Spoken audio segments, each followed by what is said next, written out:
Peace, family. Peace. We should be live. We should be live. Let me just make sure my audio's. Yep. Got my Buddha, my brother right here. Buddha. Buddha. Holding me down. Buddha. I'm all right, family. What's good? Y'all hear me? Yeah, I'm sure y'all hear me. I'm with the red and the blue. I haven't done a show with the red and the blue, both of them together in a little while. Back. Yeah, So it's gonna be real fun tonight.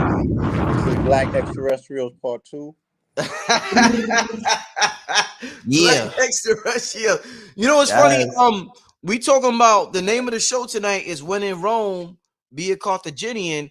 And Phil, Dr. Valentine was talking about the Carthaginian solutions on the show. So we gonna get into all that. We gonna, we're gonna talk about a live family. Let's start tell your family and your friends that we are now live. Let me start with some ads real quick, family. We're gonna get to this commercial. And I'll be right back, family. Hey there! Had a bad dream? I have dreams too. Some parts are scary and some parts are fun. Always remind yourself, it's only a dream and everything will be okay. I had a dream about being in a forest too. Check it out, my pet Petey was with me. Order your copy of Kayla Petey and the Forest on Amazon. Hey family, it's King Simon, the founder of Numerovation. Session with me and get a Numerovation consultation. All you have to do is text me your full name and date of birth to 347-496-1022. And if you want any of my books, go to linktree/King Simon the Numerovator. That's King Simon the Numerovator. And your books are available on Amazon. Remember, I'm the El Numero Uno, the Numerovator himself. And if you want to book a session, all you have to do is text me. Make sure you get my books on Amazon. I love you. Peace. All right. King Simon With the beats. Shout out to my brother King Simon. That's right. Shout out to King Simon. I seen him this strong in. Indeed. I mean, there's so much to talk about, family. We're gonna be covering some current events, and we're gonna be strategic about it, and we might be talking in code with certain things, but y'all gonna be knowing what we're talking about. Y'all know how it's here right now, but it's good to be back here. It's good to be back here with red and blue, like I said. First announcement. Me, red and blue, we're gonna be making a trip out to Stone Mountain. I was gonna wait for 1,000 people to come in the room, but I'm gonna start now. We got about 600 some people already. We're making this trip to Stone Mountain. Most likely, 95% chance we're gonna do it on June 11th, family.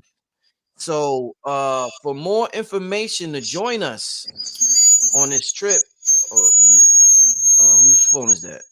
Who's that phone? I'm like phone.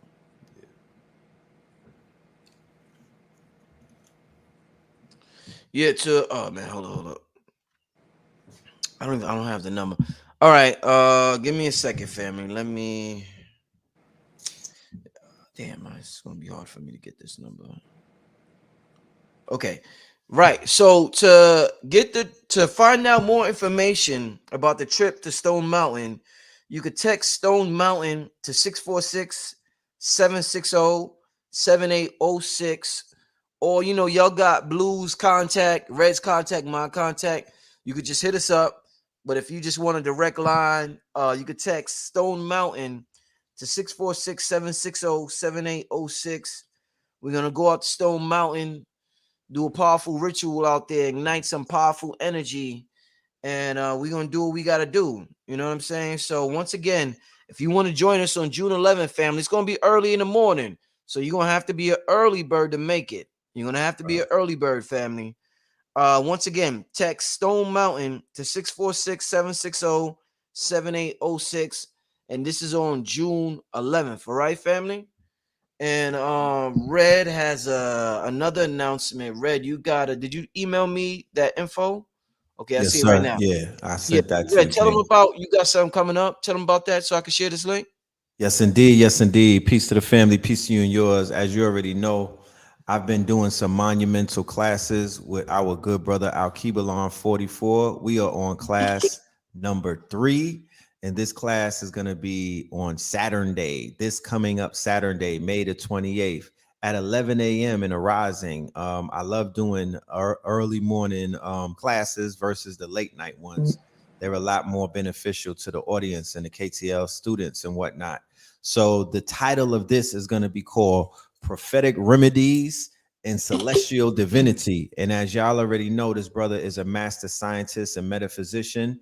If you were in class this weekend with our good brother Wayne Chandler dealing with the chi and the energy and whatnot, what this brother Al-Kibalon is going to come through and bring is how to basically utilize those modalities to tap into the power of the sun going into the summer solstice, how to tap into the power of grounding oneself, how to tap into the power of the breath, and how to really be able to tap in and receive these downloads.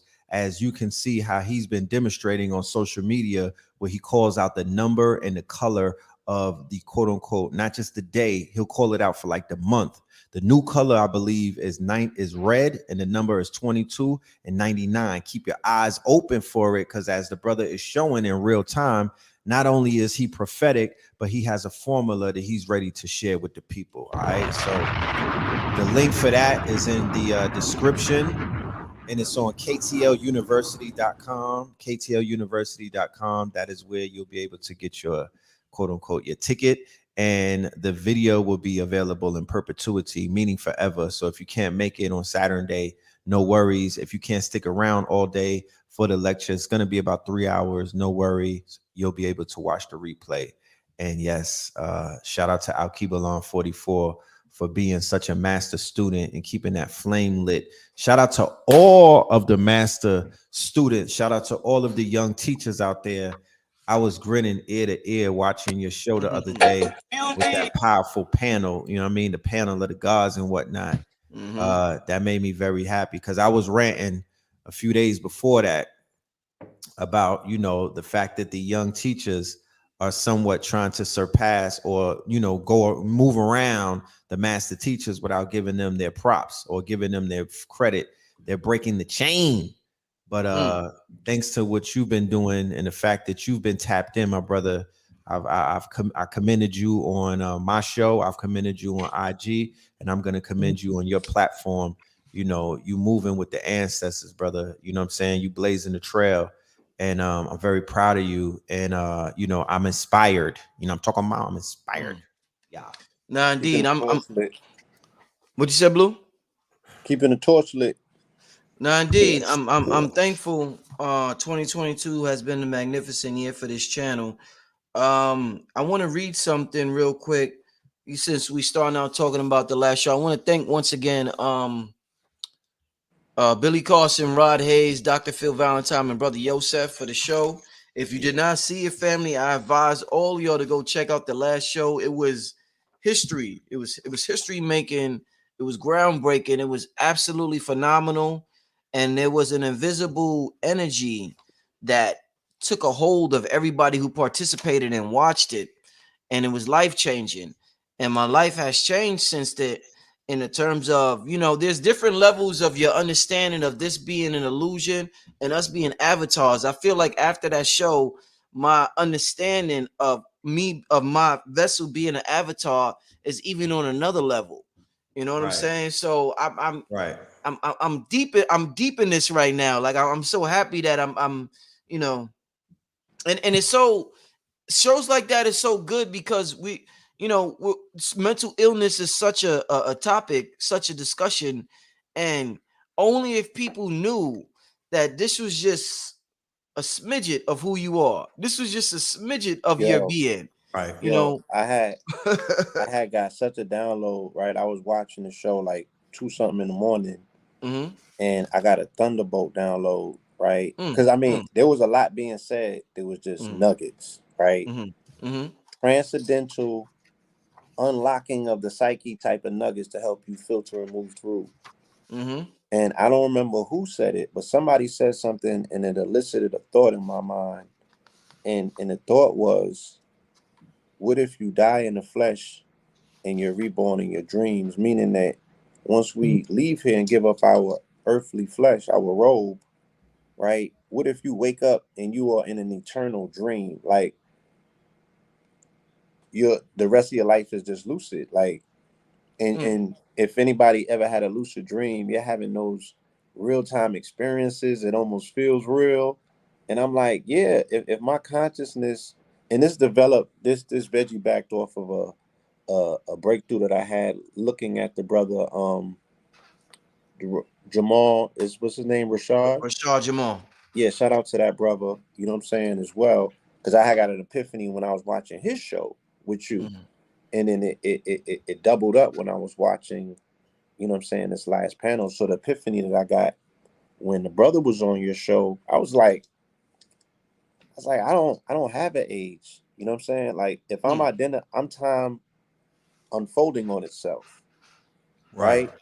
And if I identify myself as cosmic dust, he was talking about that primordial existence when you even beyond the dust. Mm-hmm. Right? When there was no corporal body, there was no dust, there was no nothing. If energy never dies, right? Then Mm-hmm. I am the oldest form of energy. I existed, like you said before, like before the Big Bang. I'm primordial beyond the prime.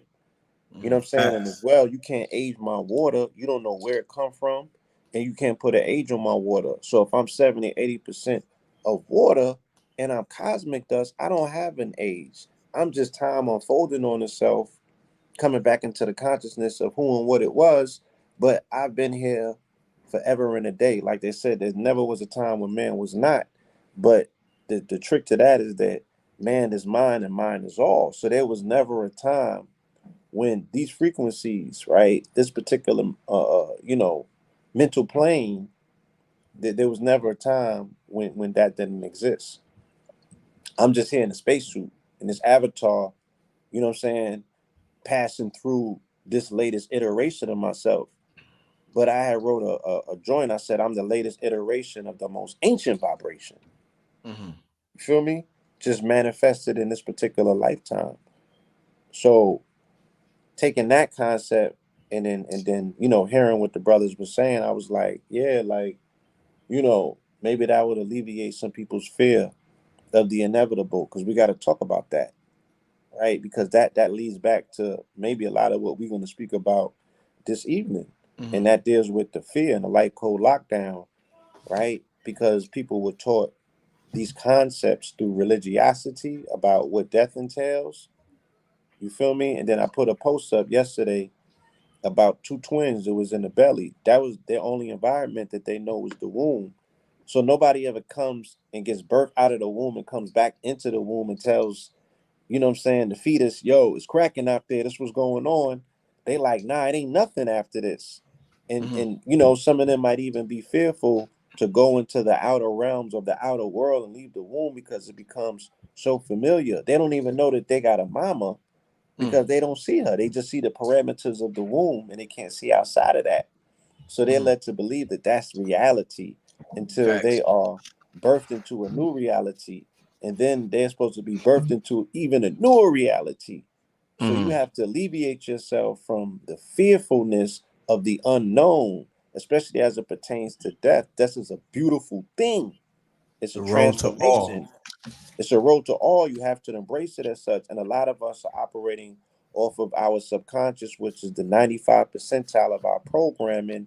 And somebody put a weed, and not even the seed, they put a weed in our mind that has grown into thorny bushes about Right. quote unquote death. And ain't And nobody come back, you know what I'm saying, with no certified ain't right. nobody come back with the Google glasses and like I got footage of that. Right. And a lot of that took place after the defeat of Hannibal Barca. You understand? That part. A lot I of do. that, yeah, the suppression of the Carthaginians in Hannibal. That's when people, that's when the rise of the Roman Empire and religiosity and other things began to surface. But yeah, And, let's and talk so, about it. so, so with that being said, this is the perfect intro for the show. Family, the name of the show is When in Rome, Be a Carthaginian. So I would like to ask Red Pill and I would like to ask Blue Pill. Some people are confused. Some people say, what the hell is a Carthaginian? Of course they What is said that. that? We're in so-called, because we're talking about time not existing. We have to have this double conscious Right. as a spirit, a spiritual Right. spirit At all being. times. Yeah, at Right. all times is double conscious. But explain to me what that means. When in Rome, be a Carthaginian in 2022. What does that mean to each of you to start the show?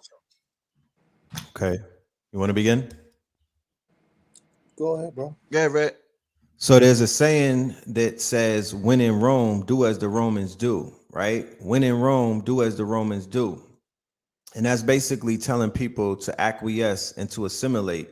And when in Rome, be a Roman. And we know what being a Roman entails, right? So if you don't know what being a Roman entails, let me share this with you.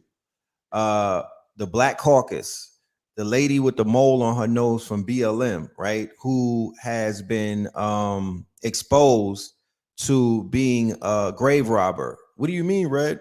What I mean is they exposed the whole organization for being what we've been saying they are, grave robbers. They stand on the cadavers and the corpses of melanated men, and they made money off of them, and they pledge allegiance to a Roman lifestyle, right? When in Rome, do as the Romans do.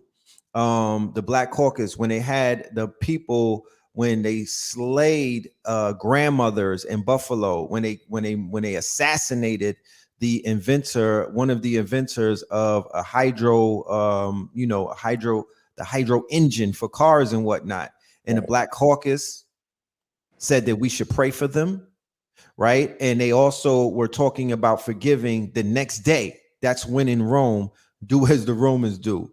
When in Rome, do as the Romans do. The month coming up in June is the celebration of Romanistic activities, right?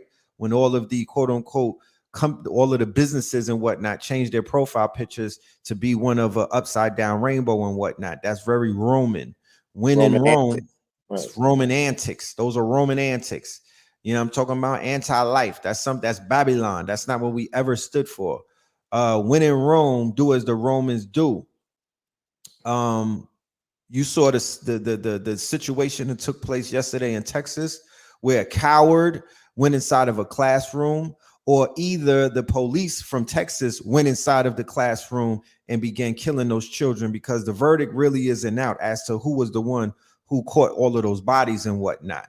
That's very Roman right there. That's a Romanistic, display of their savagery, because they were known to go and kill women and men. The people who were the most defenseless, those were the ones who they would slaughter to send out fear, to imprint messages and whatnot on their enemies. So to be a Carthaginian when in Rome, the perfect example that I would pick, or the perfect person that I would point out, is one of the greatest Carthaginians to ever exist, right? The pride of Carthage, and that would be Hannibal Barca. Okay, Hannibal Barca is a war general. Hannibal Barca took a pledge of allegiance to forever, right? Because of the fact that his father was defeated and whatnot at the hands of Rome. He took a pledge to always have Rome as his enemy. Okay, he was a chief in the Carthaginian army. His battle strategies are studied to this day at West Point, right? To this day, he was that ill that his quote unquote strategies are still studied at West Point, at the academy. A lot more places than just West Point, Yes. Harvard, but also Wharton, the business school, because he truly exemplified, the notion that, all history is economic history, and all warfare, deals with mineral resources. Right. So right. So he was not only a chief, a general, a commander, but he was also a scholar. Right. It's said that he was taught by the Greeks and things of that nature. He was very wise. The pen was definitely mightier than a sword when it came to him. He stood on his laurels. He was a commander. He was a leader, right? And he never folded. He never bent. His back never bent. He never assimilated. He never was bought out and whatnot. He never sold out. He never folded, even facing adversity on numerous battles that he had and whatnot. yes, So and let it also be said that the reason that he was studied, because he had a smaller army, right? He had what would be considered an inferior army, right, to the Romans, who at that time were quote unquote feared for their conquests. So he not only had a smaller army, but he practiced what's known nowadays as guerrilla warfare, asymmetrical warfare. He used tactics that had never been seen before, right? He was very unpredictable in his strategies, and he he utilized something that's essential in all warfare, which is propaganda, right? He bribed a Psychological lot of, warfare, yeah. right? So the economic aspect of what he utilized, because the economics was his power, and the economics also became his defeat, right? So he gained access to a silver mine out of Spain. So he was, again, silver always pops up as the shekels always pop up as the deciding factor, right? He was paying a lot of spies utilizing silver, right? He had the booty, pause.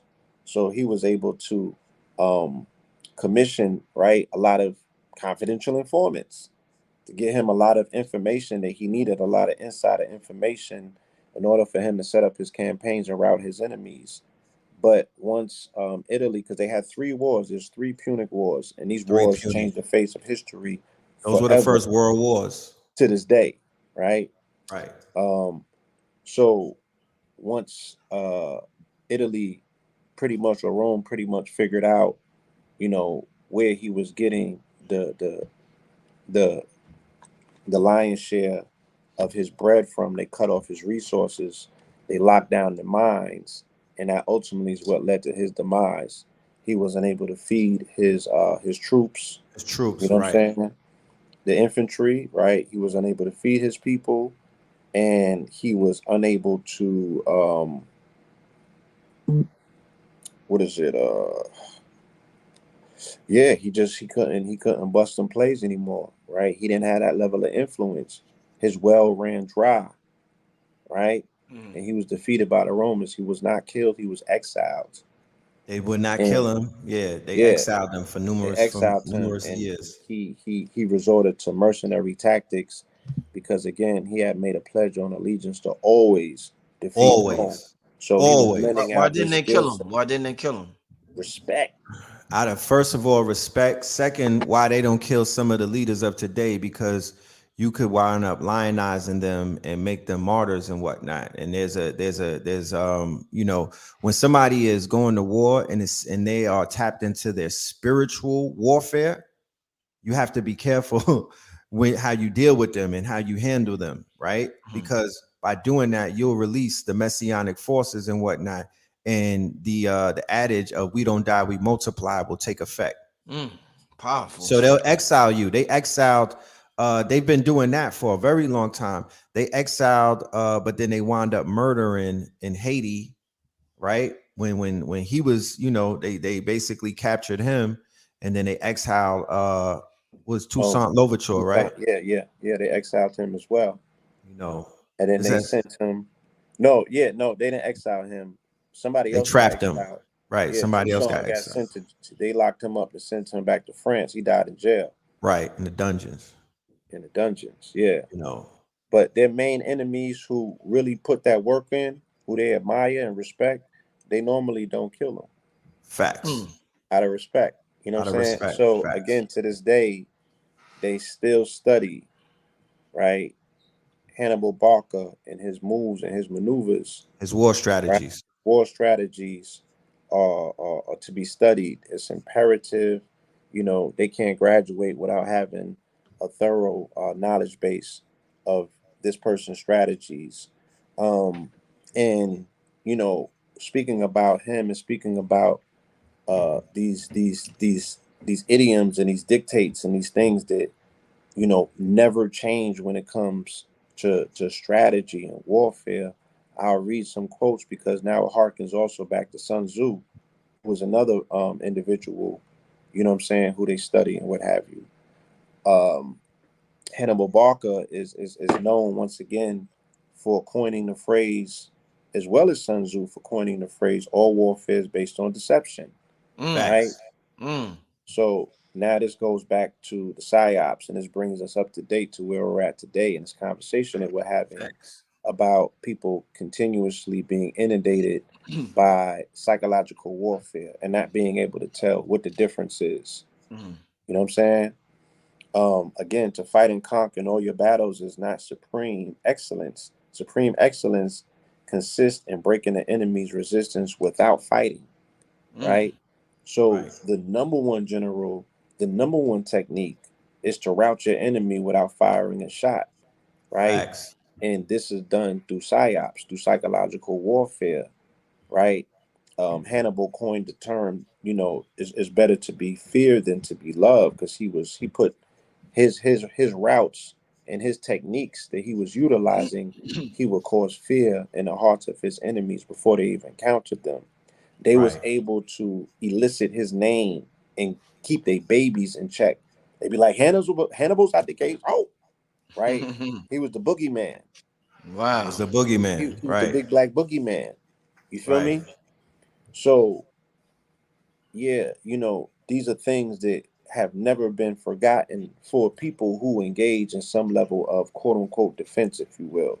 You know what I'm saying? If you know your enemy and know yourself, your victory will not stand in doubt. So it's imperative, if you consider yourself as having an enemy or an adversary, before you go to quote unquote warfare with them, you have to know everything about them. And a friend of mine also taught me this: the best way to understand the proclivities of your enemies, you have to understand, their sexual proclivities are very important, because that tells you a lot about their psyche. You know what I'm saying? Give me an example. That's deep. That's deep. Blue. Give the Case people in an point, I example. know what they kinks this are. this this young man, in Texas, you know what I'm saying? He was awkward. He was a loner. If you trace a lot of the mass shooters, a lot of them, you know what I'm saying, had sexual issues. They weren't. They was nerds. They was beta. You know what I'm saying? They were not the favored amongst these young It wasn't getting ladies. chose. They wasn't getting chose up. You know what I'm saying? They wasn't high value, Yo. and this put them in an awkward social position. It wasn't just the bullying; it was the fact that they was just socially awkward or unsettled with their sexuality.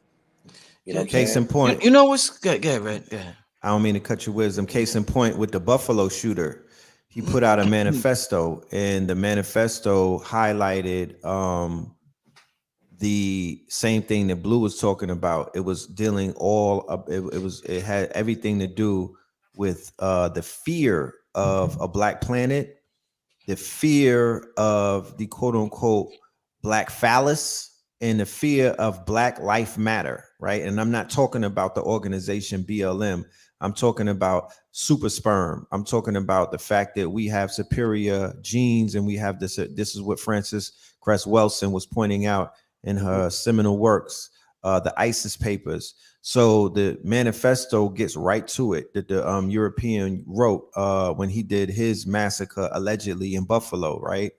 He pointed out that the negative birth rate of the white population is a problem. He pointed out that he was about to commit suicide based off of the fact that he was so depressed that basically that he wasn't being chosen. He didn't feel alpha. He did not feel like even his race. He was taking it personal as to what white women were out there doing with other races of men. And of course, he zeroed in on melanated men. It wasn't a beef that he had with Mexicans and Asians. It wasn't a beef that he had from niggas in El Salvador that's pulling up on Becky and whatnot.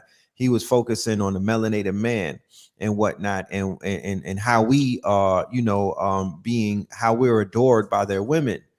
Every single organization that is out there that deals with quote unquote the rituals, and also they deal with the occult, and also deal with homeland terrorism, they adhere to what is known as the 14 words. The 14 words is their oath. And in the 14 words is the same thing that this incel was speaking about when it deals with the sexual proclivity of both their women and other men that they have no business worrying about.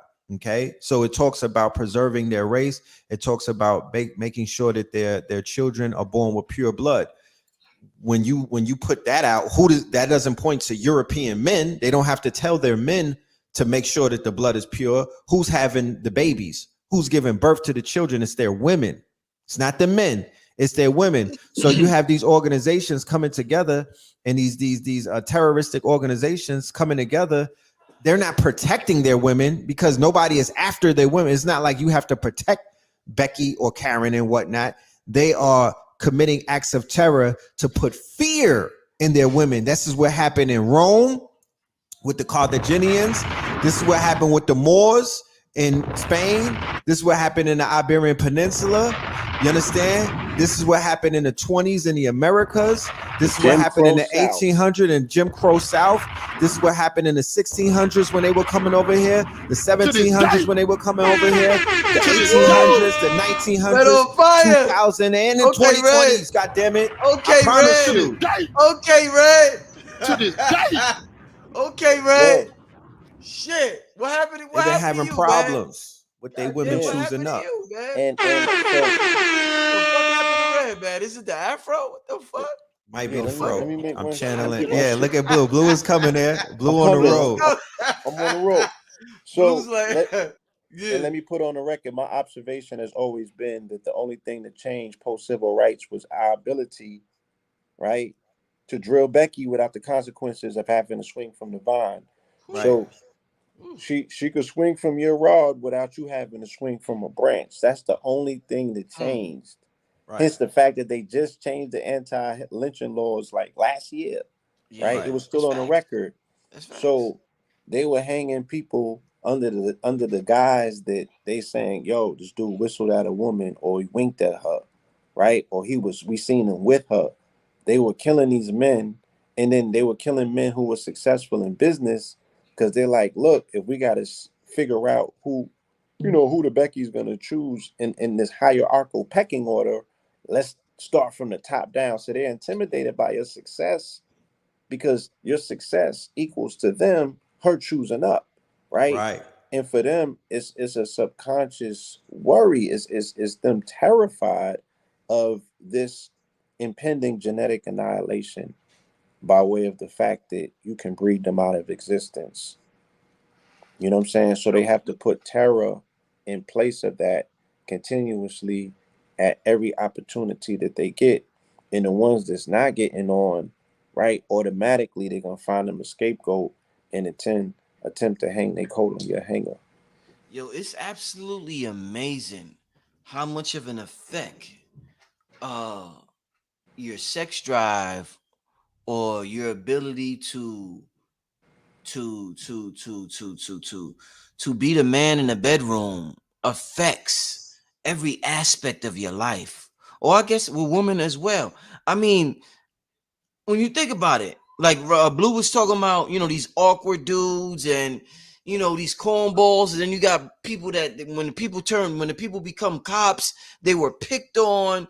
Your sex drive and your swag has so much to do with who you become as an adult, how you treat people, how you act, just like it's much more than money, yo. We think everything is about money, but yo, I'm telling you, a lot of people with money, they wish they had what the mailman had. They wish they had the janitor had. What the janitor had. That bop that the janitor got. You know what I'm I'm saying? It's crazy. Like it's a lot of invisible things that money can't buy that people with money are extremely like, they got this saying, and it's completely untrue. There's no such thing as a nigga with money that's hating. Totally untrue. Niggas with money hate all day, every day. They are so intimidated by certain things. If they see you on the come up, they get intimidated. So that's so it's wow, it's just amazing how much sex plays a role in your life. You can't buy class. I'm sorry, Blue. Yeah. You can only buy S-Class Mercedes. You can't buy class. You cannot buy confidence. You can't buy swag. Yeah, these are inherent. These are inherent. And it seems that the more poverty-stricken a nigga is, the more of that he has. Right? So it drives these people crazy who are so superficial and external, right? And like Francis Cress Wilson pointed out, there's a lifelong envy and jealousness that poisons them, right? From being in quote unquote melanin deficient. They're always reminded of that. There's nothing that you can do. There's no big yacht that they could build. There's no spaceship that they could put together. There's no European car that they can hop out of that's going to make them forget that they lack melanin. Every single time they walk by a goddamn mirror and they have to look at their pasty complexion and whatnot, they're reminded there's something that you don't have, okay? There is something that you don't have that's an activated principle that's basically, that's the real gold. That's the real wealth. That's the shit that y'all are pricing higher than gold and things of that nature because you know what it is. Right. So it's not a coincidence that we are in the month of Taurus, right? And Taurus is symbolized by the bull. And the bull, right, is known for its fecundity. I hope I'm saying that right. Right? Because and the Keys always talks about this particular concept of the fecundity, right? And the fecundity or fecundity, right? It is in human demography or demography is the potential for reproduction of a recorded population as opposed to a sole organism, while in population biology, it is considered similar to fertility. So hence the fact they have the bull on Wall Street, but the ritual of the bull on Wall Street is people go and take pictures next to the testicles of the bull, because the nuts, the balls of the balls of the bull represent this particular fertility, power, energy, virility, right? This virility, the stamina, right? This ability to populate, this ability, you know what I'm saying? To So that's what the bull represents in the financial market. That's why, you know, Taurus is the governing sign over banks and financial institutions. Hence the fact that all of this is a window or a shadow, you know what I'm saying, of that Scorpion full moon. Because we know Taurus and Scorpio are intertwined and joined at the hip, right? We also know that we can look at the news the same week that the moon hit early in the week. What happened? They took down, right, YSL, which, you know, was an organization, slime gang, that serpentine, scorpionic energy, but he also come from a clique called Sex, Money, Murder. So sex, money, murder is the Scorpion Taurus axis, because sex and murder is all Scorpion and Taurus is money, right? Facts. This child that went on a rampage in Texas was born on the full moon. And I don't want you to forget, when you're making that point about the bulls, the ritual that they take that takes place around the world. I seen this shit. I saw a video on World Star where they had a bull run in Colombia. So wherever the conquistadors have conquered, they brought the bull run with them, but it's mainly coming out of Spain. And with the bull run, right, and also bull fighting, what it symbolizes and why they do it annually to keep the quote unquote ritual going is that is the quote unquote symbol, the symbolic execution of the Moor and whatnot. The bull is the Moor, the bull run and the bull, the slaying of the bull and whatnot. That's the motherfucking running. That's them running down on us, sticking swords in us and killing us in a public arena. Okay. That's what the bullfighter represents and whatnot. And that is the slaying of the bulls. So they've been keeping this thing going for a very long time. Let me give you a little bit more science, because we said it's going to be collegiate and strategic. Let's do it. Let's give them. Fecundity is important and well studied in the field of population ecology, because this is what we're talking about. At least this is what they was talking about, right? The replacement theory, right? Right.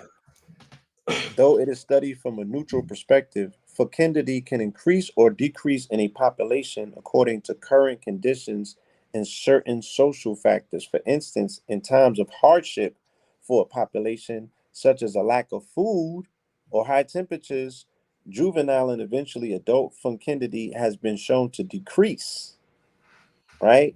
Due to a lack of resources, the juvenile individuals are unable to reproduce.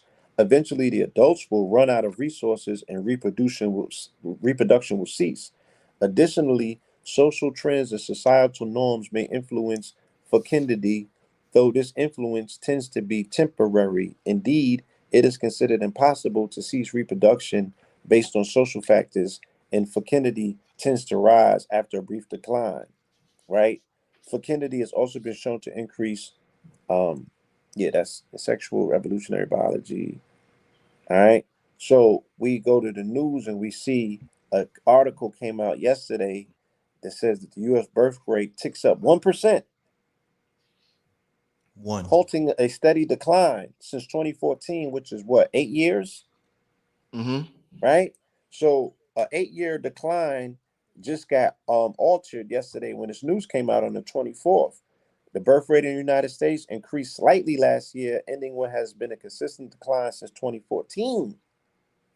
Okay. So there was 3,659,289 births in 2021, an increase of about 46,000 or 1% from 2020, where there was a sharp drop. Right? Yeah, because everybody was getting busy during the lockdown. How about that? That's that baby boom. Right. That 2020, that lockdown boom. Right. What they said wasn't coming. Right?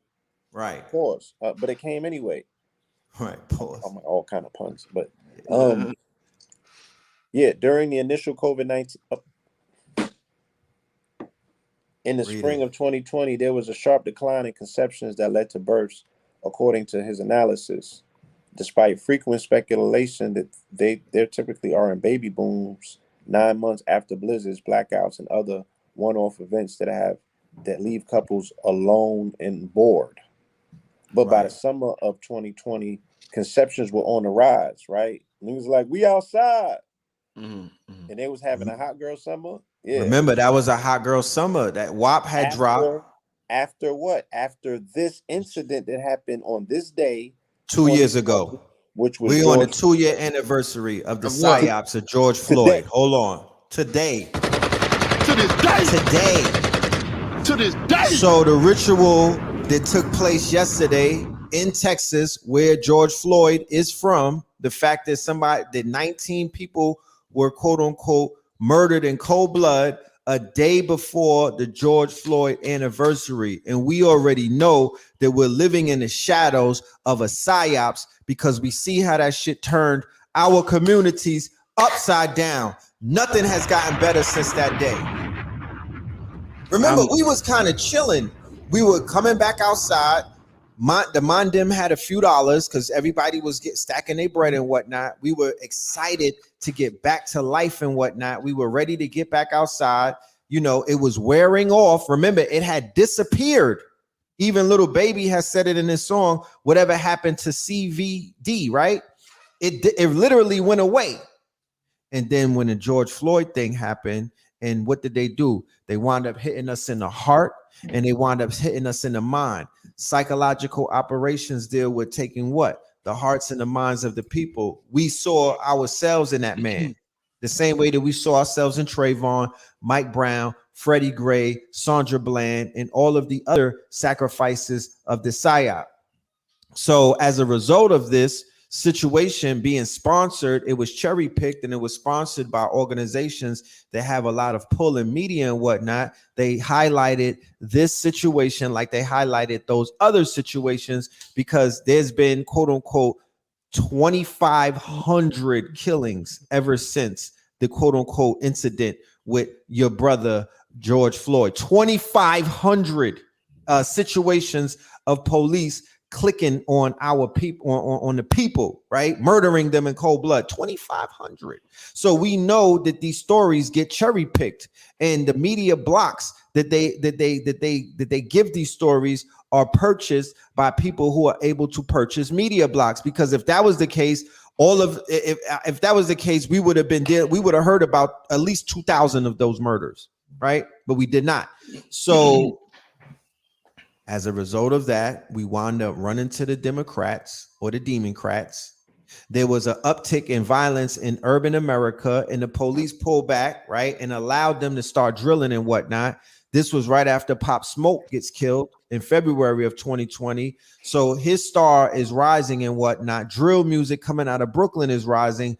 Drill music winds up going global on Pop Smoke's name, because when he gets killed, when he gets assassinated, that even makes him bigger as an artist. And then that shit started spreading and whatnot. And the order of the day was to drill, and you had an op, So you gotta go drill him. So you contain, right?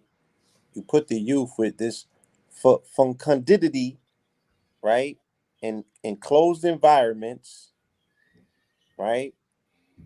Right. Cut off resources and then let them out, right?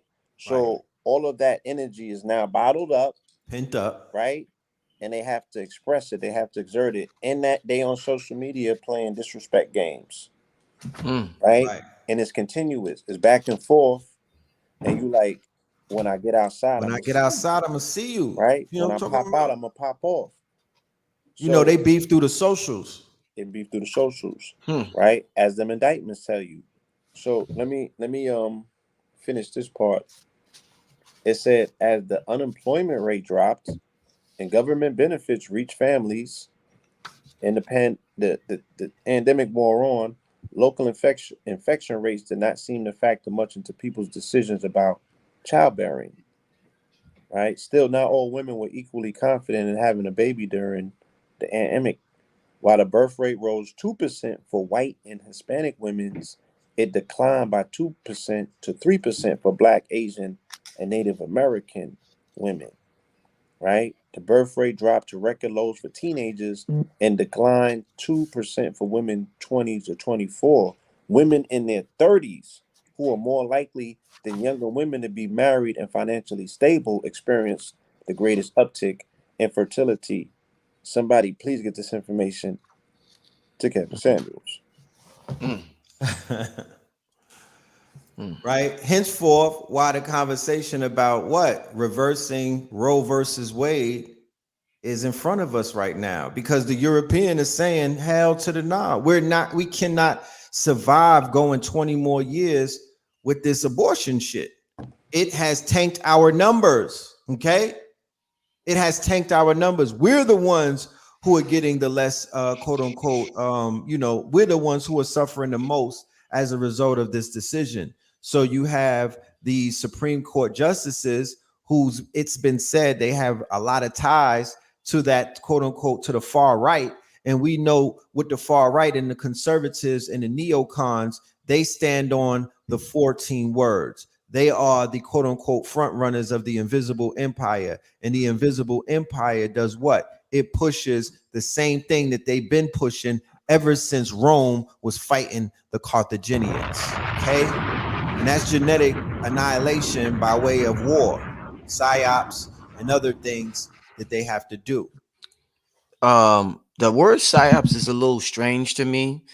A lot of times I don't like to use it because I just seen somebody in the comments section wrote George Floyd is fake. So I don't want, I don't, they was like George Floyd is a crisis actor, and I'm right. Yeah.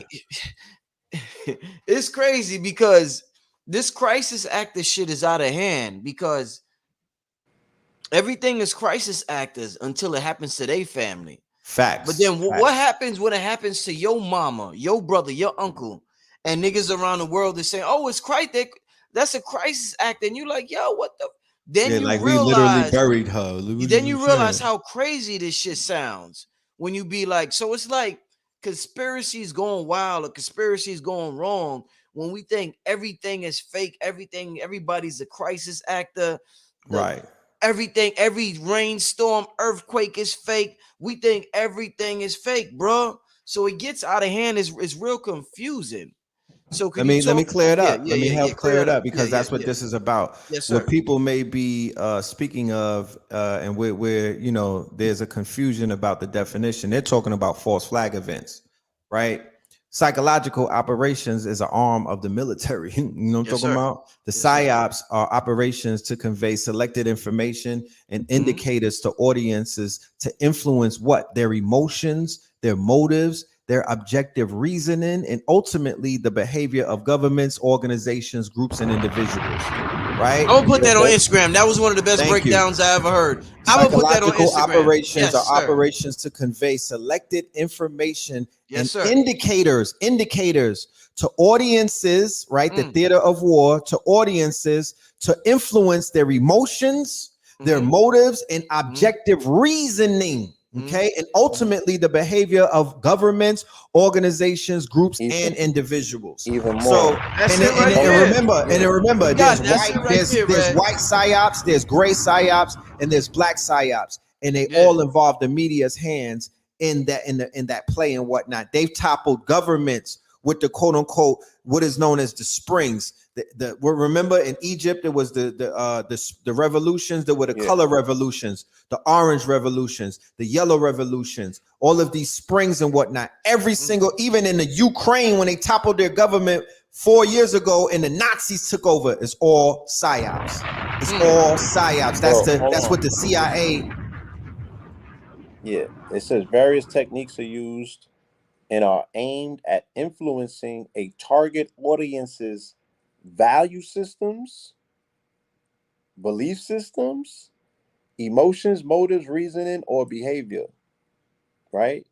It is used to induce confessions or reinforce attitudes and behaviors favorable to the originator's objectives and are sometimes combined with black operations or false flag tactics. It is also used to destroy the morale of enemies through tactics that aim to depress troops' physiological states. Target audience can be governments, organizations, groups, and individuals, and is not just limited to soldiers. Okay? So I sent you a video. I sent you a link to a video. You know what I'm saying? Can you play that video real quick so we can double up on this conversation? The one that says psyops. The YouTube, I can't play it. I can show the slides, but I can't play the YouTube video. The YouTube, the flag and shit. Oh, they on that? Yeah. I You ever seen Joe Rogan and he be like, nah, we can't play. Nah, YouTube, they be on some shit. So that's crazy.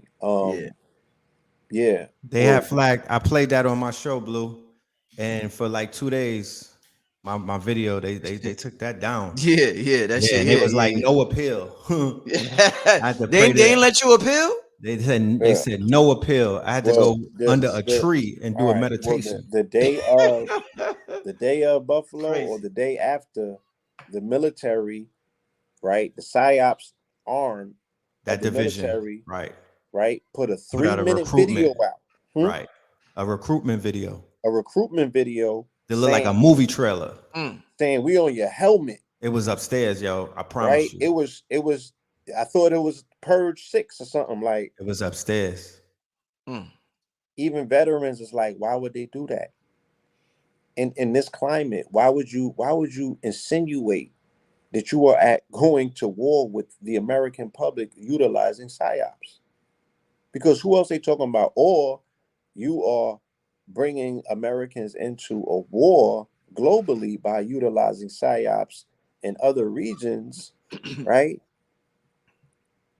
Dog whistling and doing things that's out of line, and they're gouging their enemies to either attack them, or they can't be rocking them to sleep because they're not moving in silence. Blue, can you do this? Can you get the link and drop it in the chat? That's what they're asking. I'll do that. Yeah. So let me share something real quick.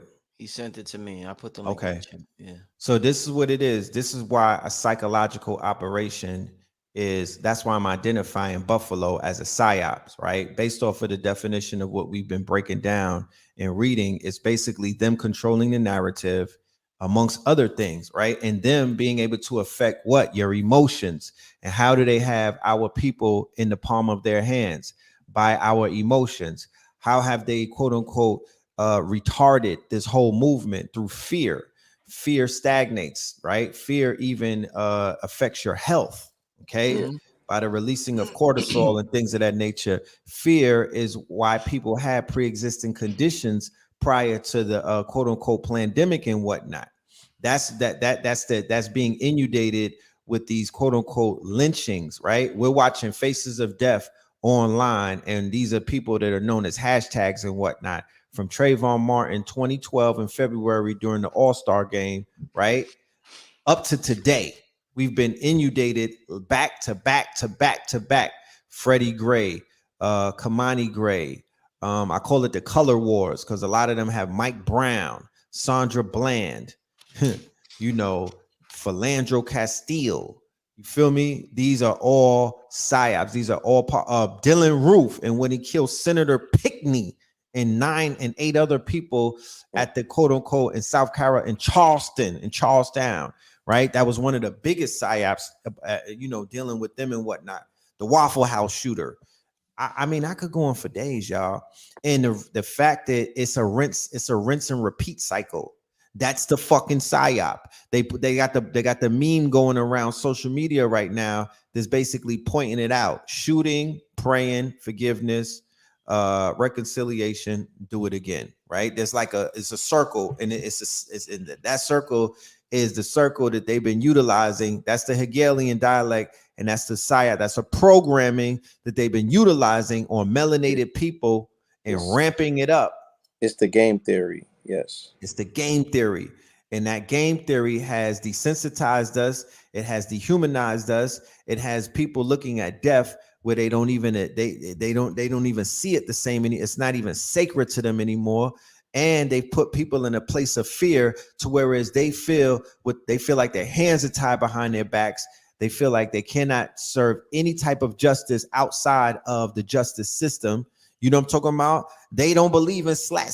They don't believe in none of that. You know what I'm talking about? Only when it comes to somebody that looks like them.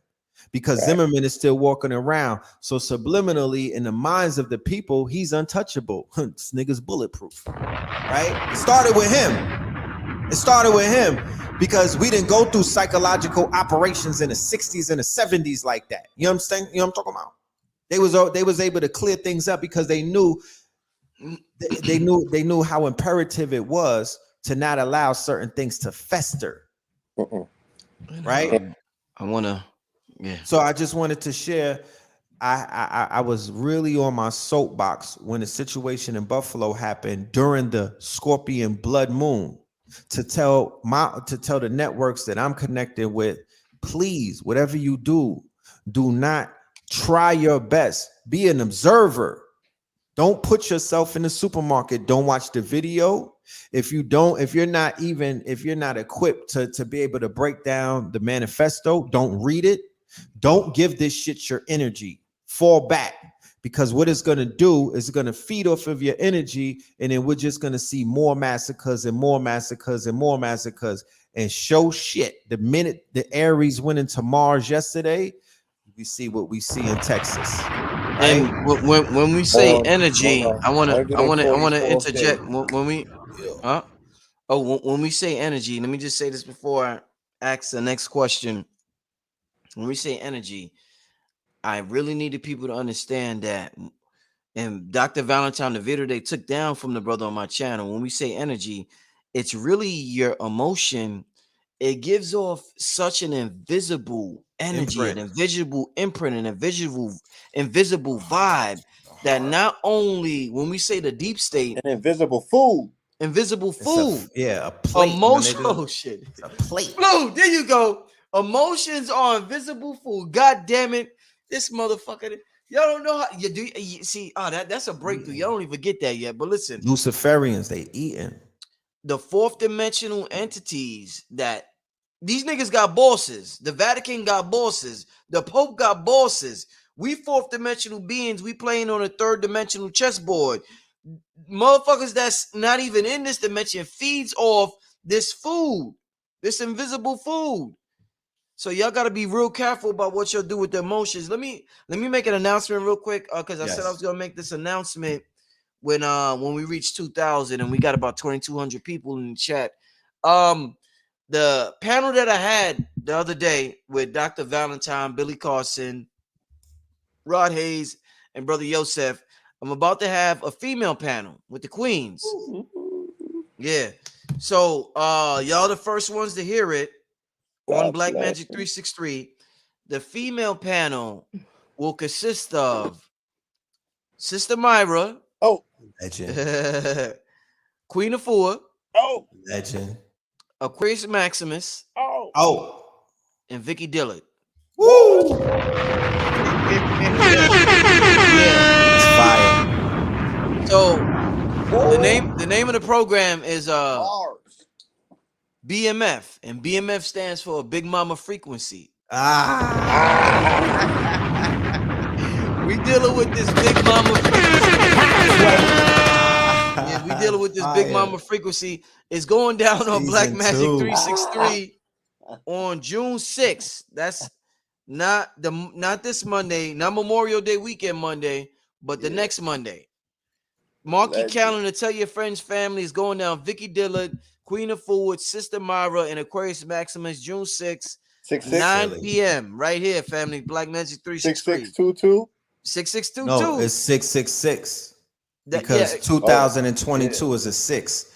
I was supposed to be, I'm dropping some music that day. So it's going down 666. 666. BMF. BMF. On 666, the Big Mama energy. Big Mama energy coming to the platform big. 666, family. And we metaphysical, so we ain't scared of the whole 666. I swear I have a lot of Christians that watch my channel, and I appreciate it. Yeah, shout out to the Christians out there. And I understand why they watch it, because when I was curious and I was a Christian, I was sneaking, reading shit, hiding and shit like that. So I understand why they watch it. Come on over to the Mineral Ministries. Poe Pablo got you, trust me. Indeed. What's that Instagram, Blue? At Poe Pablo 44. Because that's quite interesting what you're doing with that. That is quite interesting. Yeah, it's been going up. But you mentioned somebody, Aquarius Maximus. I want to read a post from her mother. Shout out to her mother.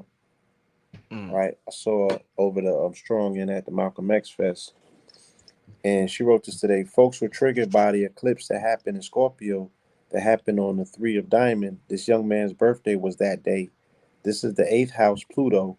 In this house, things can come up with intimate connections to his grandmother. This can be done in the complexities of relationships. This is the deep, dark shadows of Pluto. The 3 of Diamonds solar value is 29, a critical degree. At 18, he was displacing the Jack of Spades with an 8 of Club Mercury. His Pluto card is the Ace of Diamonds. His Neptune card, with challenging karma card, is 3 of Diamonds. What was the trigger? And somebody responded and said, his values changed. Values, again, the things he was taught to value, he completely went against and decided to kill. With an 8 of Clubs Mercury too, he changed the way he saw things logically. The mindset he was in wasn't emotional. It was more so about making things make sense in his head, and killing everybody made sense. You know what I'm saying? So we're looking at, again, moon energy, lunar, mother, grandmother, right? We're looking at this whole scorpionic moon energy. And it's worth taking note of, because this energy, or this particular moon, this blood moon, it's going to give a 6-month shadow. And that 6-month shadow traces to the next blood moon. And the next blood moon is going to be in Scorpio on November 8th.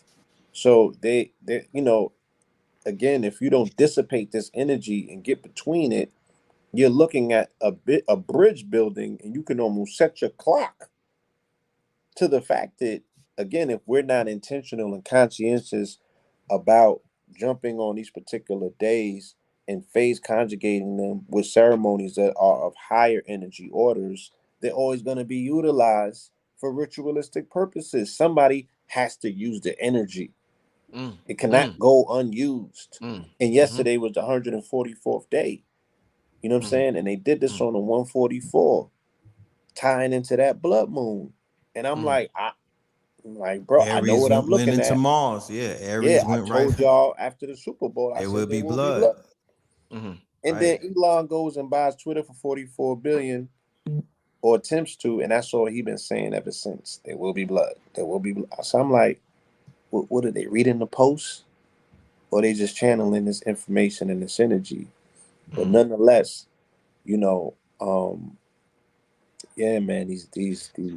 Let's end it on this note, because I know Blue got a flight in the morning, and I got some things I got to take care in the morning, family. And I want to share that link before I pose this last question. I want to share this link from Red Pill's webinar before we get out of here. Red Pill, tell them real quick. When is it going down your webinar, my brother? This webinar, family, is going to be going down this Saturday, right? This Saturday rising at 11 a.m. on my channel, KTL University. It's going to be featuring me and a good brother, Alkebalon 44. The description for it, our mind is a powerful magnetic field. Well, the name of it, first and foremost, is the prophetic remedies and celestial divinity. This is the third of a series that we've been doing classes. Shout out to all of the KT aliens that are out there supporting us. The classes are getting bigger every month. Our mind is a powerful magnetic field. It can process revelations and downloads from the ancestors and deliver them to others as prophecies. Today's prophets are mentally fit and available to receive revelations and informations by adhering to the laws of the celestial world and the inner world. Let's take a look at how every one of us are wired to interact with celestial bodies to allow us to receive prophecies. To this day. Right? So to this day. That's going to be this Saturday, 11 a.m. It will be recorded. It will be available to all of the ticket holders forever. And I look forward to seeing y'all in the building. Peace and love, man. I appreciate you. Yeah, let me, again, 11/11. It's 11/11. Yes, indeed. All right. It is, right? I want to also, say that on top of the fact that yesterday was 144th day, this individual's name also equals 44. In the Chaldean system, the same system that Kevin Samuel's name equals 44. And I'm sure that as more information comes out, just like with Kevin Samuels, we could clearly see there was a relationship issue with a maternal figure, whether it was a mother or an aunt or a grandmother. The same is being said about this individual who killed his grandmother, right? And I'm sure if we wait on it, the same is going to be said about the individual in Buffalo. Right. You know what I'm saying? So all of this goes back to this whole 44 human fractal, right? Dealing with relationships, karmic relationships. We have to heal these relationships. We have to heal these relationships. We have to understand how important human relationships are, right? And the awkwardness of people who end up on the outside of these social circles that don't have the best relationships. You know what I'm saying? How they could potentially psychologically program themselves. You feel me? And just again, just being mindful of mental health and these recurring mental health issues that we're seeing in society play out in front of our face. The universe is definitely trying to tell us something beyond what somebody else might be, quote unquote, planning. Man plans, but Allah is the best of planners. So there's always a higher message. There's always a higher octave in these incidents that we can necessarily look at and unpack. And one of the main things that we as a community have to be mindful of is that we need to stop being reactionary, and our response to something cannot always be reactionary. Hence the fact that, the brother that died in Buffalo, who was an ex-officer, he also, like Rez said, was the inventor of some water fuel cell technology. And I've said it continuously and I'll repeat it. The only way that you can edify ancestors by completing their incomplete work. So we had a gentleman on our program 3 weeks ago who does the same thing, right? He creates water cell fuels. So the thing to do is community, rather than boo-hooing and crying or screaming at the dead about he shouldn't have put his patents out there, or the last person to try this got knocked off. No, as community, you get around the people who still living with the technology, right? Understanding the fact that you are in this predicament because of technology. Whether you was born here as an FBA, whether you came here on the bottom of a ship, gunpowder in the 1400s is what led your ass to be in captivity and to have all of your land stolen. And the fact that you got a Bible with no land is because of the invention of gunpowder. That was the technology of that day. There was the superior technology that the spears and the niggas with the hoodoo and the blow dust, all of that shit got defeated by gunpowder. Facts. To this day. Okay, so To this day. To this day. we can't be anti-technology, and we are in the age of technology. But what's the technology that's going to balance the playing field? What's the technology that's going to be the equalizer? If we're living in a great reset, a global reset, you should be looking for ways, because if you're just playing along, you're a consumer. But if you want to be a disruptor, then you got to come forward with the technology, right? That's going to force Blue, somebody's hand. blue.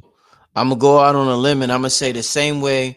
Sometimes you gotta observe uh history not from your current perspective, but try to observe it from how they were thinking back then and compare it to how you're thinking. I will say I think that the way our ancestors were looking at gunpowder and calling it evil and saying that's not our magic is the same way we're looking at the metaverse. Gunpowder in a metaverse is probably seen in the same way as dangerous as evil. We need to stay away from it. The metaverse is the technology that's the equalizer, but it could be looked at as evil. It could be evil. I'm not. It could be very. It could be utilized for that. It The could be same you. way. It could be utilized for the most evil shit on the face of the Right. earth. The Facts. same way that a gun can be utilized to shoot up a school of children or protect a house full of children. Right. Yeah. Guns don't Right? kill people. People kill people. With agendas, right? Yeah. With agendas. Right. Yes. So People with yeah, agendas. that's a wonderful analogy and comparison, in a way for the people ultimately to see this thing for what it is. So it ain't got to be this technology. It ain't got to be that technology. But you're gonna have to get underneath some type of technology that's gonna balance the playing field. And what I'm saying is that this elder in our community, Abiku Bey, has the technology, right, that will allow us to complete this brother's incomplete work. And that's how you can, martyr this ancestor, or make it make sense, instead of boohooing and crying and being like, man, I wonder what's gonna happen to the tech. No, the technology's still here. And so is the people that, that's the Sabi syndrome. Yeah.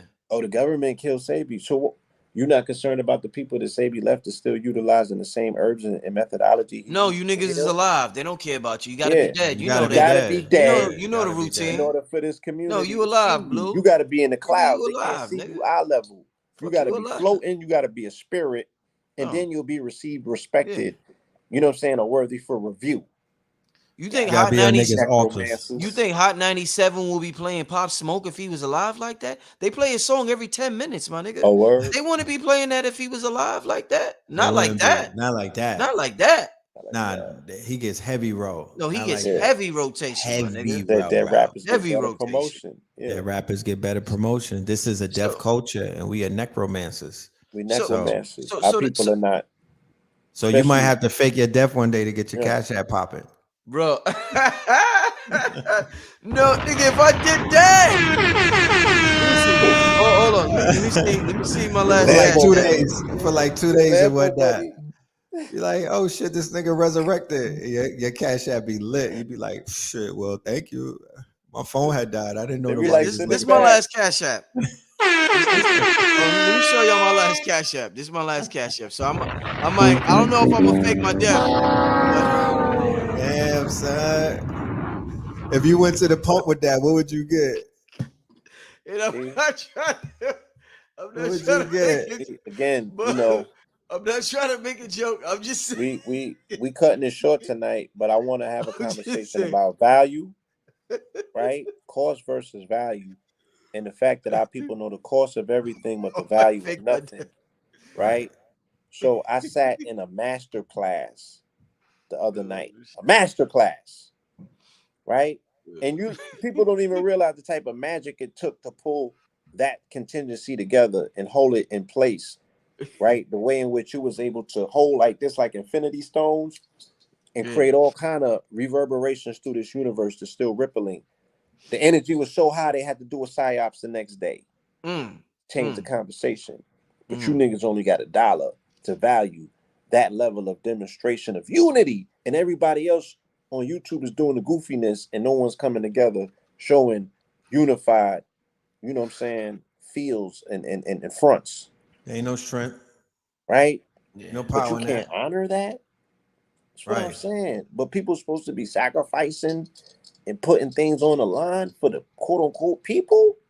Man, listen.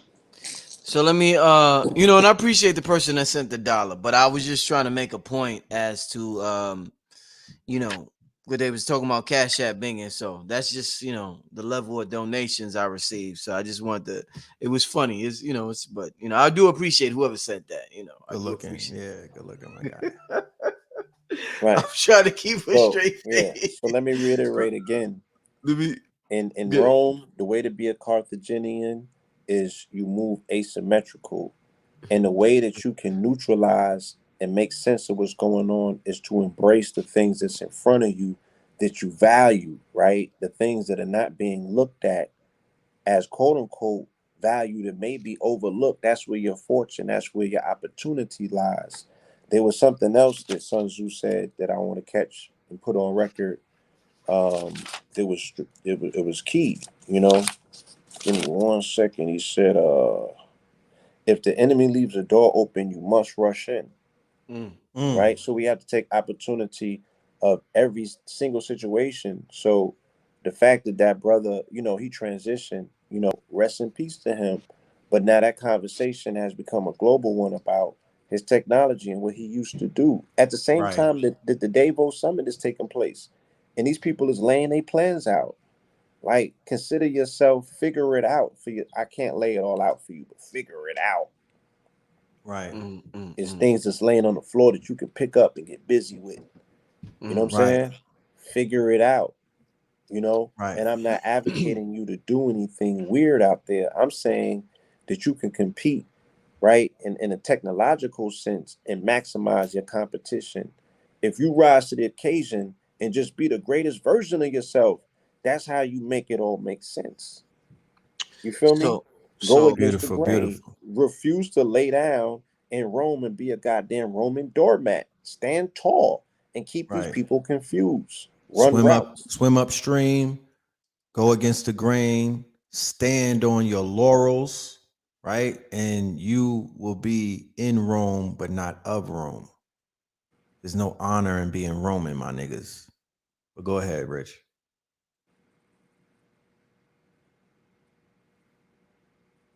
Richard, Father Rich.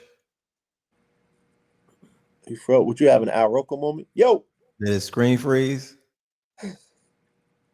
Yeah, I think his screen has frozen. Well, until his screen unfreezes and whatnot, I just, I want to reiterate that there's a reason, if you can study Hannibal, right? Study Hannibal Barca.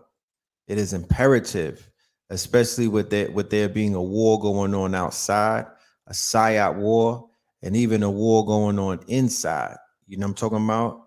It is very important that we study not only the enemy, but we study self and begin to move like the soldiers, begin to move like the strategists, begin to move like the quote unquote generals that we are. Right. Again, if you know your enemy and you know yourself, your victory will not stand in doubt. Sun Tzu. Right. Right. Definitely. And maneuvering with an army is advantageous, but with an undisciplined multitude, most dangerous. Right. So keep the goofies away from you. If somebody's going to be in your company, they got to be trained up and be able to observe things at all times. You got to know what's going on in your vicinity. Your head got to be on a swivel. It's going to be a long, hot summer. You feel me? Be hyper aware. And I say this to say this. Like, I didn't see the video, but my barber was cutting my hair and he was talking about it. And he was like, yo, it was bug how he was like, yo, the dude had banged the corner and he was like, the elderly women still had their hands on the cart. They were still coming down the aisle, right? And he said he just cleaned up. And I'm like, they didn't hear the gunshots. You know what I'm saying? So that probably not trained. Yeah. There's a level of training that one must undertake in order to be very aware. You have your keen senses and whatnot. These women probably don't know what was going on with things. You know what I mean? Like it's so random to even think that something like that would happen in a public place. You feel me?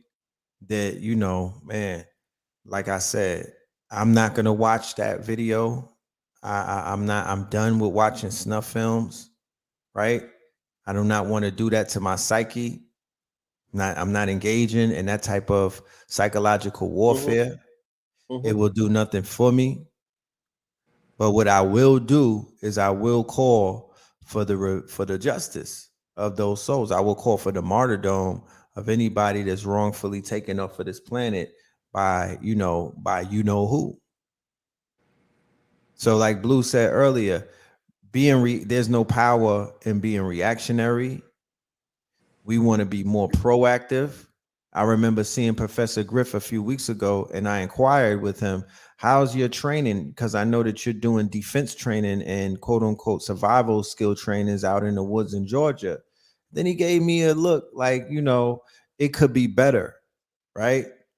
And then when I saw him this weekend at the Malcolm X Fest in Atlanta, I asked him the same question, and he said, my phone will not stop ringing. Right. So good thing that the people are now reacting. Right. They're reacting they're on defense. They're being reactionary to something that has happened. But once that shit wears down and whatnot, they're going to fall back into their programmed ways. So it's really about how could we utilize psyops to begin to psychologically operate on the minds and the hearts of our people and get them on point, get them right again. So they don't walk into this burning house like it seems like they keep doing and whatnot. So, yeah, somebody said that's why they don't watch the news. If you watching the news in 2022, after seeing what they did in the last 2 years, I don't watch the news at all. If you still watching the snooze, like Dr. Valentine said, you are the news. North, east, west, and south. I keep my head on swivel. That's how I watch the news. I go outside and I spin my head around. That's the news. I'm watching my son move around and play and whatnot. That's the news.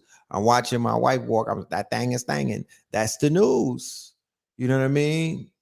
I'm not paying attention to what is known as mainstream media because we know that the people who have perfected the art of psychological warfare, they have offices in mainstream media. They have offices in Hollywood and whatnot. They're integrated. The machine is one at this point. There's an integration of these departments in quote unquote media, music, and all other places where people are being quote unquote fed. Class. Yeah, thus far, classroom. Yeah, it's a classroom.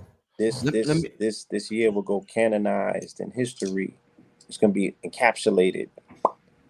Go ahead, Rich. No, indeed. Yeah, shout out to Don Pitts for the super chat donation. I appreciate it. Appreciate you. So listen, to end it out, one of the things that I talked about on the panel, the Black Extraterrestrial panel, was the concept of emotional intelligence and how much our people lack it and how important it is right now. And it's gotten to the point where if I said this on the show, like if like I use the word black, and I'm gonna use the word black till I die till I die. So the Moors get offended by people. You not conscious. You not this. You not that. You an agent. You did. This is just who I am. I'm gonna say I understand what y'all saying, but I'm gonna use the word till I die, y'all. I'm sorry, y'all, and I'm gonna have Moors on here, and I respect their knowledge and I appreciate it. But I just use that word and I'm gonna use it. And when somebody disagrees with you, the point I'm making is they go crazy. They like if I believe in the round earth, if I'm rolling with Billy Carson and the flat earthers know that, they're gonna say, you an agent, you did like people go crazy. Yeah, they if mad. You're not into what they're into. Yeah. It's ridiculous at this point. So to have that panel was so important because we know Billy don't agree with everything. Phil don't agree with everything. This one or that one or whatever, whoever. But they were able to talk like not like men, but like gods, and have a discussion and discuss their relative truth on each situation. And I feel as though that panel was the perfect example of how we got to move in the Aquarian age if we want to get somewhere. Because listen, like I said in the show, I don't agree with everything my girls say. We don't agree with it on everything we should be eating. Sometimes she go to Nostrand Avenue and she get the curry chicken. I'm like, you eating that shit? I'm Right. like, Don't I'm you like, don't yo, dox her. You doxing her. Don't but you dox listen, her. she half Jamaican. She like, nigga, if you Yeah, don't That's in leave her me alone, system. and she she Right. like, going to nigga, if you don't, Nostrand of all she, places. you know Let what I'm her saying? live. Clyde. She like, nigga, No if you don't leave bomber me clock. alone, and I'm Yeah, like, you go, what Bomba the fuck? Clyde. You eat the curry chicken? You don't even know where that shit come from. She like, nigga, Right. if you don't get your Yankee ass out of here Right. and leave me I'm eating alone, my chicken back. you know, Man, let me eat, I for let me eat the eat my. chicken So box. it's like if we don't have somebody that don't agree with everything we say, we act like little brats, like little kids, like I don't even know how to describe it. The church of Life consciousness. don't work like that. The church of consciousness, where they will publicly flog you if you don't step in line with groupthink and whatnot. You know, Blue don't agree to everything that I say. Mhm. And I don't agree with everything. Well, yeah, you know what I'm saying? What You happened? see how this shit is? You see how this nigga's jumping up the screen over here. Sibling fight. Sibling, But celebrity Nah, death I'm match. saying he doesn't have to agree with everything that I say. But I'm just trying to figure out what I've said as of lately that you don't agree because you be borrowing on my bars. So I'm like, That's why I was like, it's not that I you don't feel agree me? with everything that you say. It might Nah, be but like we have 3%. that understanding. We don't have to agree with one another, and we'll Yeah, still support one another, yeah. regardless if we see things different. When he was on that other channel, I didn't agree with none of that, but I was still like, that's my brother. So you know what I mean? ooh, shots. Damn. But But but, yeah, but listen. So talk to me Getting about my late. the my my concept. my Because father's listen, hold programming. on, Blue. Let me say this one last thing. Because this the biggest part where it's affecting us is in relationships where we be like, there's no good people out there, but no, there's good people out there. A lot of good people are out there, but a lot of us just don't have the emotional intelligence to be with somebody who aren't in complete agreement with what we are in complete agreement in. They may be good people, but because we disagree that they do this or they do that, we're just not, man and woman are not here no more. We're just not here no more. So talk to me about emotional intelligence in Yeah, 2022. my Yeah, let my. me. Oh, go ahead. Go ahead. Yeah, right. Yeah. One of the things that helped free me from the prison that I was in is when I finally came to the conclusion that I own nobody on the planet Earth. You know, I had to be real with myself that I'm even struggle over ownership within myself. So how the hell do I think that I own anybody? And by letting go of that scorpionic trait of thinking that we own someone, that we possess a whole nother human being and whatnot, even when it comes to my children, it freed me up to allow people to be themselves and whatnot. And it also freed me up to be more what is known as I won't say compromising, but I was able to come to I was able to come to an agreement. Even to the point where I was able to agree to disagree, right? And by doing that, I wound up learning more about certain things than I would have if I was basically hoarding over an individual, or I had people feeling intimidated because they couldn't speak their mind or be themselves in my presence and things of that nature.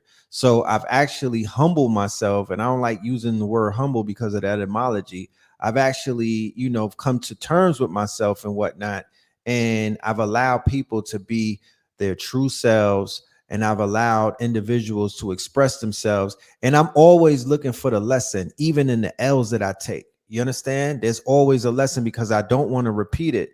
So even if I have to go through months and months of grief and other things because of what I might have went through, it's still a lesson at the end of the day. And when I really internalize that lesson, then I feel like I move on to the next level and it doesn't repeat itself. Yeah, that's the definition of the 44 gene key, the human fractal. That everybody that comes across your life has a piece for you. They got a lesson. I like to say that they got a piece of the ladder. You know what I'm saying? And you got to assemble that ladder so you ultimately can ascend the ladder, your own Jacob's ladder, to your higher self, because you're going to meet you at the top of that ladder, right? Your perception, they said, of what you consider to be a deific force is always going to be a reflection of your own internal mind, your hopefully yourself, you know. So my father freed me up in my early teens. I forgot how we arrived at the conversation we were having, but he just said something. It was so simple, and I've never forgot it. He was like, "Nigga, let people be different." And I was like, "Okay." And just as easy as it came across, is as easy as I started implementing. You know what I'm saying? That demonstration. Now, I can't say that I've been 1,000% because I make mockery of a lot of things. You know, and I have fun. You know, laughing at that shit. But I still allow people to be different. You know what I'm saying? You know, and my, I attempt to understand why they're different, but I still allow them to be different. You know what I mean? So that's the stuff that I repeat to myself when I find myself kind of slipping into judgment, which to me is a prison altogether. And Jewel Pookrum, she was on that premise as well. Did break out of the prison of judgment. So once I did that, that kind of just helped me with my emotional intelligence because I was no longer triggered so much, right? And me developing a superpower of patience, of being able to listen. Mhm. I used to get frustrated with Red and other people in the community that just, they would cut you off. They was long-winded, and we was always like competing to get our voices heard or our breath out. And then I just started just listening. I just started being patient, waiting my turn. And it was initially an internal struggle, but I got good at it. And once I got to the other side, I was like, yo, this is dope. You know what I mean? Because this is what women always wanted in relationships. This stuff I keep hearing Mm, them talk about. mm, Like mm, these niggas don't listen. They don't mm. have patience to listen. Damn. So I was a hell of a listener. And Yeah. I'm a habitual listener for a contingency of friends, females in particular, because they be wanting to talk. You know what I'm saying? And I be wanting to listen. Friend Zone P.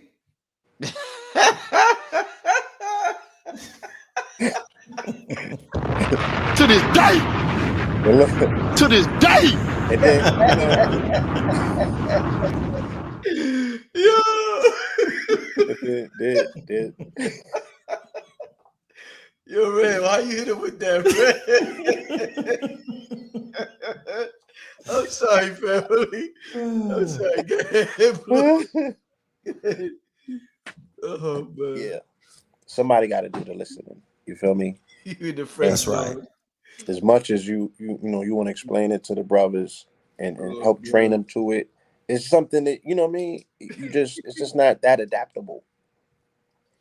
Some people I had to go through something to adapt it, but I consider it Right. a superpower. It definitely is.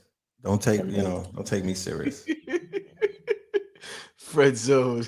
and then yeah, then I found out later on in life with my gene key, I have the 43rd gene key, and that's the inner ear. I have a spiritual inner ear, so I hear things that are not said. You feel me? So Right. it was my genetic superpower to be able to listen Uh, and not jumping to conclusions, not being so fast. That helps your emotional intelligence mm. because oftentimes we react and respond off of false evidence and not knowing enough of the information, right? And I- yes, and I do also want I to jump to add, conclusions still. I did it early this year with Rich. right. And it has a lot to do with what I was eating as well. Oh, When that improved, my Mm. ability to maintain my peace and to not jump all over the place and really to be more sober in my, in certain situations and just be sober minded and to be very, just like, stop, a lot of those excitotoxins and shit like that. Yeah, When I began to remove that, I will say this because I'm not an advocate of being vegan is going to make you the most spiritual person in the world because that's the furthest thing from the truth to me personally. But right. I will say this: when you're eating them toxins in that meat and them parasites, them niggas they bother you because they want more of that shit. So you be trying to relax and you get antsy a lot. You get antsy a lot. You do all jumpy, types of shit, jumpy like a motherfucker because they always want to eat. You'll spend your whole day thinking about food. Breakfast, lunch, and dinner. Your whole day will be thinking about food. They just driving you like this. Yeah. My shit was Hawaiian rolls and Antaman donuts, bro. Oh man, I remember the Hawaiian rolls days. God Them some damn. good rolls, bro. Them some yo. But Them they some sit good on your rolls. but they turn you into the Michelin. They start turning your stomach. Yeah. Facts. They sit on your stomach, bro. Like I was looking crazy. Them some good. What was this last? I was looking year? like I was on lean, my nigga. But last year, you had the one. What? First the original flavor, and then I leveled up to the savory butter. Man, fam, I'm trying to tell you, bruh. And then I went to like Costco's, and they had the family pack. They had like the Octomom family pack. Yo, bread is a motherfucker, man. Bread is a mud, bro. Bread is a muddy. What was they eating in Jesus' day? Mama Pill broke down how they introduced gluten and everything. How originally she broke that down the last show with me, her, and Blue. So bread, all bread ain't created equal, and bread in antiquity isn't the same as the bread we eat today. Yeah, because of the wheat and all of that. Yeah, gluten and all that other crazy shit. I gotta ask this before we get out of here. I know we're supposed to get out of here. It's late. I apologize, Blue, and I know I gotta get out of here myself, but I gotta get this off. When we talk about manifesting and doing certain things in this realm and being magical in this realm, we have something that happens that's inspired talk. So inspired talk, let me give an example, would be a person will see this show, Brother Rich, Red Pill, Blue Pill, for about 2 hours after the show. Let's say there's 24 hours in a day, like they tell us. About 2 hours after the show, the person will be high off of inspiration, and they saying, I'm a god or I'm a goddess, and I could do anything I could do. That's that inspired talk based on this show. But and that's two hours out. Let's say 4. Let's be generous. 4. So 4 hours. For the next 4 hours, they got inspired talk that they give themselves in their mind. The next 20 hours is self-talk. Self-talk happens when the inspiration dies, nobody's around, it's just you and yourself. And that is usually negative. That is usually the past programming that has been going on for the last 5, 10, 15, 20 years. So a lot of people get confused. They think that because they think positive for a couple of hours out of the day because they're inspired by something, that they're going to get results, but they don't understand that this self-talk that they have in their mind that they don't even know is negative because it's so normalized in their psyche is what's controlling their everyday. It's this subconscious programming. So talk to me about self-talk, which is that when you think you're a human and then you get the inspired talk and you think you a god and you don't understand why you're not getting God results. Talk to me if that makes sense. Talk to me about that. Well, automatically, my mind immediately just said dopamine, feel-goodisms. We get high off of stimuli, right? Some of us are sapiosexuals, so we get stimulated by a panel of some very deep brothers and sisters. We get stimulated by, information that is something that will blow our minds that we probably either never heard before, we didn't hear it delivered the way that it's delivered and whatnot. We get hyped just off of people's names. That releases dopamine. Just the fact that, oh, this person is going to be there. Oh, man, that's right. You feel lit. You know what I mean? You feel like you them. You know what I mean? And when that high goes away, when, the dopamine is released and whatnot, but when you start to come down, it's similar to when you come down from any type of high and whatnot. You begin to either crash or you have perfected the skill of balancing that out, right? For most people, sometimes I would suggest, when you really on a super high, to take that energy and to channel it. You know what I mean? If you're an artist, I would suggest that you immediately get to painting and you get to arting. If you are a rapper, get to writing or get to recording, crystallize the moment. You know what I mean? Capture the energy in a bottle and whatnot and do something with it, because it will dissipate, right? It will dissipate, energy and motion. It's a feeling. So unless you can maintain staying lit all day after you get charged up and whatnot, it's something that you should go ahead and do something with. Go work out, go do some pull-ups, go perfect your shot and whatnot. Go and do some pull-ups. Go and perfect your aim, your archery, whatever it is that you want to do that's going to take that. Because remember, somebody is making you feel godlike. So when they make you feel godlike, there's an action that should come with that, not just sitting around and thinking and whatnot, because God doesn't sit around and think. God does. God is an action verb. You know what I mean? So either you do the inner work, your shadow work, you go into the dark and whatnot, or you get your workout on, or you get your creation on, or you go bust some cheeks and whatnot. You get you get intimate. You know what I'm saying? You transfer that into some love making, some intense love making, whatever it is that gets you, charged up and whatnot. I would say that that's a good way to do that. Yeah. Idle time is the devil's play shop. So if you up at them hours, the witching hours especially, because that was like my self-doubting voice, it would kick in like 2 to 3. Yeah, like Be on that 2:30. Zaza, yeah. Well, in the morning, 2 to 3 in the morning. Yeah. Hell yeah. And no other Start time during creeping the on day you. could it catch me. It could never catch me. I got to be totally slowed down, and some shit sneaks up on me. Be like, nigga, you don't got a call. You ain't shit. Crazy. That's how thoughts are. Yeah, it's like That's how. I Yeah. start hearing the shit my head is Yeah. upset all day, and then the shit catch up to me, and I gotta, some of it I dress, some of it I, like he said, I alchemize. You know what I mean? I got battle raps for myself that I write out.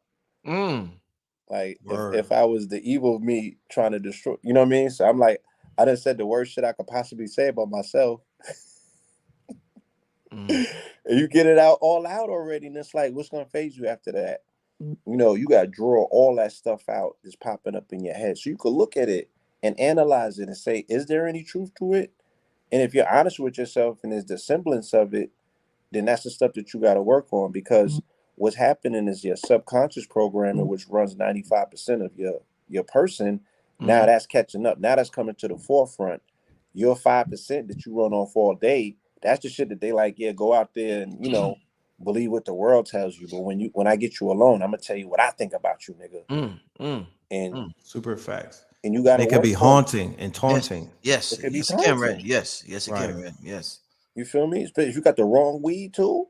Whew, You got some nigga. struggle weed. Good point. Good point. Good point. Man. Some bad weed up, man. Listen. Don't be on the Douce. You know what I mean? Man.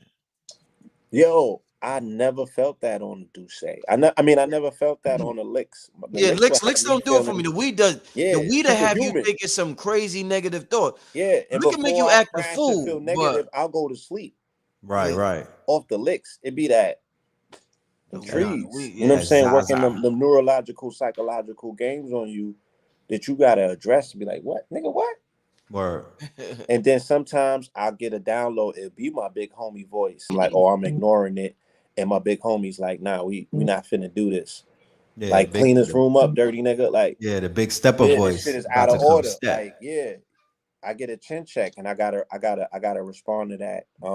So you do have a higher urging. I always envision. I'm just like, there's a higher order of myself that's always overlooking me, and it's gonna keep me in check. It has to do it before somebody else does. Right. So you also, again, that inner ear, that listening, you have to put that stuff on the scale and weigh it out and see, is it illusionary or is there something here to this? If it's illusionary, you got to destroy it. You got to put in a circle, envision a fire around it. Like I used to tell, we use techniques, visualization techniques. I think we used some of them during the workshop, to help people get over trauma or things that are still, balled up, the knots in their chakras that's holding them back. There was visualization techniques we was telling people that they can utilize in order to neutralize the things that might be biting at you or disturbing you still. I'm not going to get into all of that tonight, you know what I'm saying? But there are means and methodologies and ways in which you can put the devil back in the box. Feel me? It's powerful. Yeah, powerful, man. Yeah, definitely powerful. Any last thoughts you want to leave the people with before we get out of here? I want to before you say that, Blue. I want to leave the people with this because they go ahead, Blue. Go ahead. Now, I just want to let the family know we are restocked on our smart moss and our sports moss. They've been waiting for this for a minute. Dope. Again, both of these are medicinal mushroom products, nootropics, and they help with cognitive decline, right? A lot of conversations taking place in the world right now about mental health, but very few solutions. We could talk about it, you know what I'm saying? But what do we have that's actually, helping people in real time plug those holes up in their brain? Feel me? And I pride ourselves on the fact that we are a solution-based company, and we've had a lot of answers before the problems even got to that level. So facts. Get your gold, get your smart moss and sports moss and sea moss at goldwater.com, GOLDEWATER. And I'll be in Vegas this strong in at the Hemp 500 conference. If anybody is going to be out in Vegas, holla at your folks. We'll have a booth set up with the goodies. You know what I'm saying? Chill. Indeed. Red. Yes, indeed. I just want to say Saturday, Saturn Day, 11 a.m. on KTLUniversity.com. Me and the good brother Al Kibalon are going to be raising the bar once again. I just want to learn and teach. I'm talking about that. That's what does it for me. And I love being amongst the family when they in the building, and I know that they getting the value that they came for and whatnot. So prophetic remedies and celestial divinity. That's going to be the class that we'll be teaching on Saturday. Pull up. The link is in the description, or you can go to KTL University and copy a ticket. And also, I want to give a shout out to Ancient Homage. They've been brothers. They got the book bags. You know what I'm saying? They got the buckets. You know what I mean? They got some pieces and whatnot. So shout out to them for sponsoring the God. But yeah, that's about it. Love and light to the family. I appreciate everybody. Thank you, Brother Rich. For this show. This was a dope show. Hey, I want to for those who enjoyed the program from Dr. Phil and the rest of them, and inspire me to go read some of my old material. Remember Hilton Hotima, y'all, back in the day? Of course. Hilton Hotima way back in the day. The legend. Yeah, they made me go. Let me see. This is Mystery of Man. I went into this that's one. A classic. There was another one. Where's that? And I went it had me going to this one and some Rudolf Steiner. Mystery Universe. That's right. Remember Bobby used to always talk about Rudolf Steiner. Say his name a lot. And to be honest with you, Rich, that's when you were bringing up about the energy and keeping it up and whatnot. For the master student, that's how you maintain that shit. When you get charged up from panels and shows like this, if you're able to transfer that energy and go and study, especially go and read stuff that you might have read before, now that you have a download and a greater understanding of it, so you're going back to your old works to measure your growth, because that's how you measure your growth. That's how you measure. We don't have report cards and whatnot. Our report cards is us reporting on ourselves and whatnot. So you're able to measure your growth and development by going back to some of the information or the books that might have, kind of stumbled you. Yeah. Then when you get back in them and the book is reading you, then you're on the right path. That was a great point. Yeah. Hey, thank you for the red pill and blue pill for coming on the show, family. Peace and blessings to all of you. Peace. We out. Peace. Peace.